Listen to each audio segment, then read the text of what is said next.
So when someone is carrying a lot of excess weight, we look at the history. And of course the first thing you do is to say, well, when did this all begin? And what often I find is about puberty.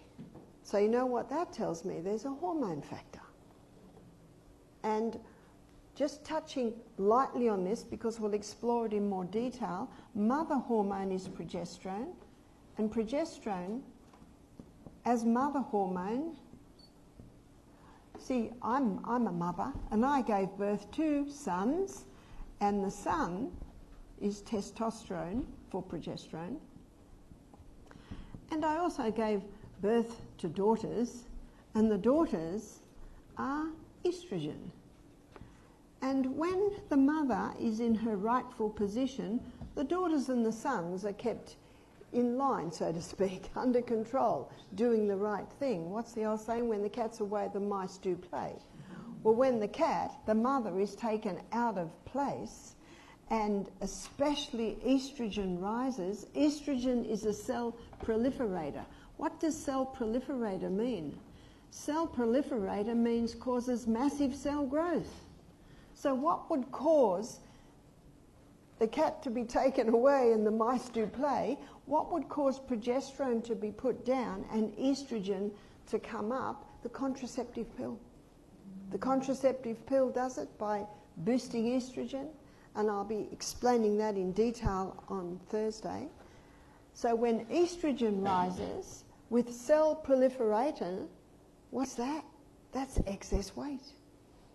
But also when estrogen rises as a cell proliferator, causing massive cell growth in the breast, in the uterus, in the ovaries, polycystic ovarian syndrome, fibroids, etc., etc., etc. And with men, you've got also a disruption in the testosterone, which can cause inflammation of the prostate. So many problems. But the one we're looking at today in detail is weight gain. And I find, in fact, I'll give you an example. A lady came, she was carrying quite a bit of excess weight. She was probably, I have to go to pounds, she was probably about 200 pounds. I'm about 100 pounds, so it'd be twice my size. And she was late 40s. She said, I went to the doctor recently, and he said, you eat too much. Ooh. You don't say that to a lady, do you? And you certainly don't say that to a lady when you don't know. She said, I hardly eat anything. She said, I hardly eat anything. She said, I can't lose weight. She said, I felt like jumping up and just slapping him across the face. Because it's true, he didn't know. You know what he should be doing? He should be listening to this lady. When did it begin? Tell me what you're doing. Hopefully she left and didn't pay the bill. Because we, the consumer, have power. We are the ones that will change the system. And when you go to a doctor or a specialist or a naturopath or a nutritionist, you are paying them to do you a service. Now, if the plumber did a terrible job on your bathroom, would you pay him? You see, and there are some excellent plumbers and some terrible ones, and there are some excellent doctors and maybe some not so good ones, some excellent naturopaths. And there are many armchair naturopaths. What's the armchair naturopath? They sit in an armchair and they've got a thing on their computer that tells them what herb to give you for this. It's actually not much different in many cases to the doctor. When you go to the doctor, he's got something on his computer which is what drug to give you.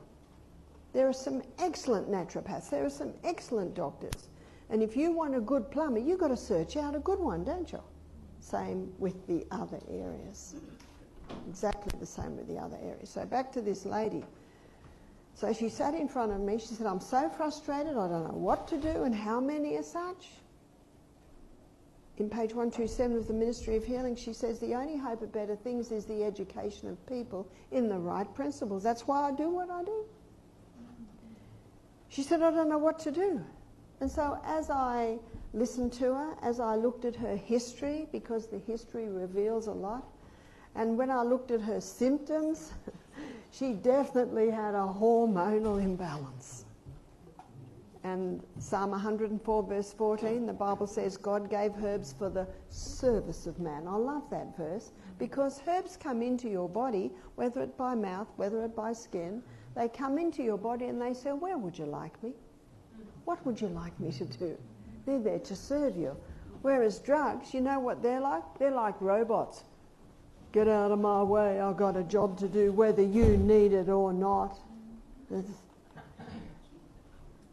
And in page 127 of the Ministry of Healing, she says, let the physicians teach the people that restorative power lies not in drugs, but in nature. That's common sense, isn't it? An orthopaedic surgeon said to me one day, we can set a bone, but we can't heal a bone. That's true, isn't it? It's the body and the body alone that heals when it's given the right conditions. So she had a major hormonal imbalance. The good news is the Mexican wild yam, when it's applied to the skin, the fat cells take it up and it's able to little by little bring back the balance. So I had a solution there. I said to her, you have all the symptoms of a gluten intolerance. What are some of the symptoms? Well, how long's a piece of string, we say in Australia? Well, it can be an inch long or it can be yards long. She had brain fog, she had bloating. They're two very common symptoms, and there's a whole lot more, which we'll probably touch on as we go through this week. And I said, you're not digesting well. She said, I know I'm not digesting well. So I said, well, cream to balance the hormones, eliminate the gluten, which is quite easy today, there's so many alternatives, and some herbs that'll boost digestion. I said, I reckon we'll be on the right track. She said, well, I feel like jumping up and kissing you. And yet, how simple is that? It's not rocket science, is it? And this lady lost weight. Not in 1 week, but as she began to implement these simple principles, little by little, the weight came down.